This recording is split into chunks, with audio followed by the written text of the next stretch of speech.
So hello guys, आज की video में आप सभी को ताजमहल के बारे में कुछ ऐसी बातें बताऊंगा जो आपको आपके उस टीचर ने भी बताई नहीं होंगी। पता है मैं किस टीचर की बात कर रहा हूँ? मैं उसी टीचर की बात कर रहा हूँ जो आपको हमेशा मारता पीटता रहता था। तो भाई ताजमहल एक ऐसी जगह है जहाँ हमेशा 1000 से 1500 तक की तकदार में भीड़ लगी रहती है। तो भाई लोगों, आज तक आप सभी लोगों को बताया गया था कि ताजमहल शाहजहां ने बनवाया था अपनी वाइफ के लिए, जिसका नाम मुमताज महल था, और ये एक मुस्लिमों का मकबरा है। तो भाई ये सब आपके दिमाग में ठूस ठूस कर बस भर दिया गया है। यही सब इसके बारे में बताऊंगा आज मैं आपको। तो भाई सबसे बड़ी बात तो मैं आपको ये बताने वाला हूँ कि इसके पीछे कोई साझा वाजा नहीं, कुछ किसी और का ही हाथ है। वो आपको आगे वीडियो में पता चल जाएगा। तो दोस्तों सबसे पहले बात करते हैं इसके निर्माण की। सभी कहते हैं कि इसका निर्माण शाहजहां ने करवाया था, लेकिन क्या किसी के पास इस बात का कोई प्रूफ है? नहीं है। पर हाँ भाई, इतना मुझे भी कंफर्म है कि इसका निर्माण 1632 से लेकर 1653 तक चलता रहा है। यानी कि ताजमहल का निर्माण 22 साल में बनकर तैयार हो गया था। भाई 22 साल में बनकर तैयार हुआ है आपका ताजमहल, जिसे देखने जाते हो आप लोग। इसके बारे में मैं बताऊंगा बने रहो। और हाँ भाई, एक सबसे ज़रूरी बात मैं आपको क्लियर करना चाहता हूँ कि ये जो ताजमहल है, इसको कोई मुगल के मजदूरों ने नहीं बनाया था। इसको बनाने वाले अपने हिंदू मजदूर ही थे, जिनके हाथ कटवा दिए थे।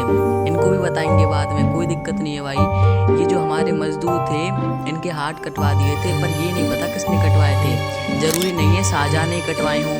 दोस्तों अगर आप कभी ना कभी ताजमहल गए हो तो आपने ताजमहल के चारों ओर 4 इमारत यानी कि पिलर जैसे कुछ देखे होंगे। तो भाई वो पिलर ताजमहल को अच्छी डेकोरेशन देने के लिए किए गए हैं। और भाई आपने उनको एक चीज़ नोटिस नहीं की होगी कि वो जो पिलर है ना, वो बाहर की साइड झुके हुए हैं। ऐसा क्यों? तो मैं बताता हूँ ऐसा क्यों है। वो बाहर की ओर इसलिए झुके हुए हैं कि कभी ना कभी अगर भूकंप आए, बाई चांस, हाल में तो ऐसा होगा नहीं, लेकिन बाई चांस भूकंप आ जाए तो वो इमारत के ऊपर ना गिर के, यानी कि ताजमहल के ऊपर ना गिर के बाहर की साइड गिर जाए। इसलिए उनको थोड़ा सा बाहर की साइड झुकाव दिया गया है। और भाई जो लोग ताजमहल गए होंगे उनको एक बात तो ज़रूर पता होगा कि ताजमहल के पीछे एक नदी है जिसका नाम यमुना है, जो कि हिंदुओं को लेकर बहुत ही प्रसिद्ध नदी है। तो आपको ये नहीं पता होगा कि वो नदी वहाँ पर क्यों है और वो वहाँ पर क्यों ज़रूरी है। तो हाँ भाई लोगों, मैं बताने वाला हूँ कि यमुना नदी ताजमहल के लिए क्यों ज़रूरी है। तो दोस्तों आज मैं आपको एक ऐसी बात बताने वाला हूँ जो कि आपके टीचर ने भी आपको कभी नहीं बताया होगी। ताजमहल के नीचे एक ऐसी लकड़ी पाई जाती है जो कि उसी ज़माने में मिलती थी, और वो लकड़ी आज के ज़माने में नहीं है। तो दोस्तों वो लकड़ी तभी टिकती है जब उसे टाइम टू टाइम पानी मिलता रहे, भले वो कट चुकी है या फिर वो पेड़ के तनाव में है। तो भाई उसको बिना पानी के अगर रखेंगे तो वो लकड़ी सूख कर टूट जाएगी, जिससे हमारे ताजमहल जैसी खूबसूरत इमारत गिर सकती है।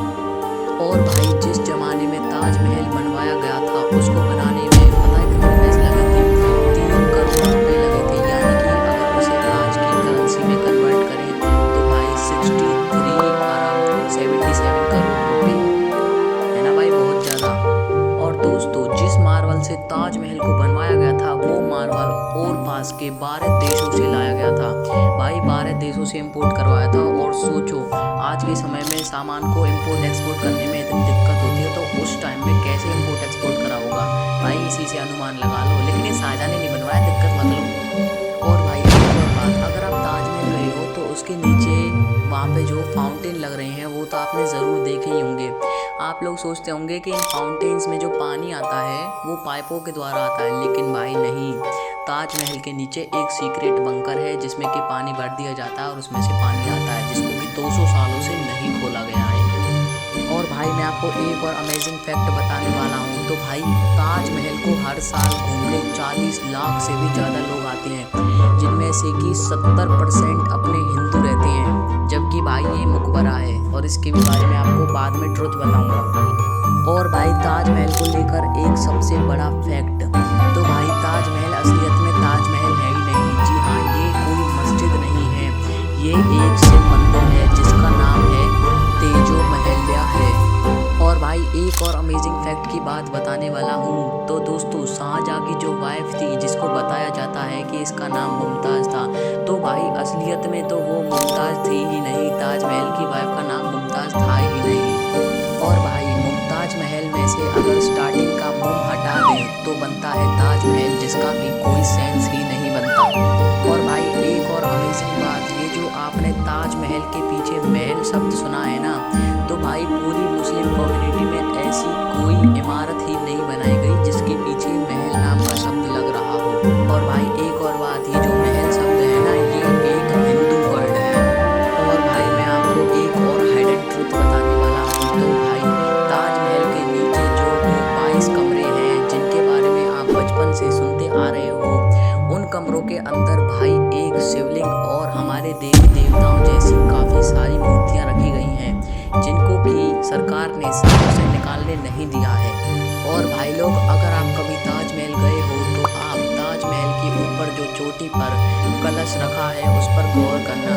तो भाई कोई भी मुस्लिम ऐसा नहीं होगा जो कि अपने ही किसी मॉन्यूमेंट के अंदर कलश रखेगा, क्योंकि कलश हमारे हिंदुओं के अंदर होता है, कलश हमारे हिंदुओं के पास होता है। तो भाई इससे सबसे बड़ी बात यह पता चलती है कि ताजमहल एक महल यानी कि कोई हिंदुओं का कोई मंदिर माना जाएगा। तो भाई लोग, आज के लिए बस इतना ही। आगे की जानकारी लेने के लिए मेरे साथ जुड़े रहें।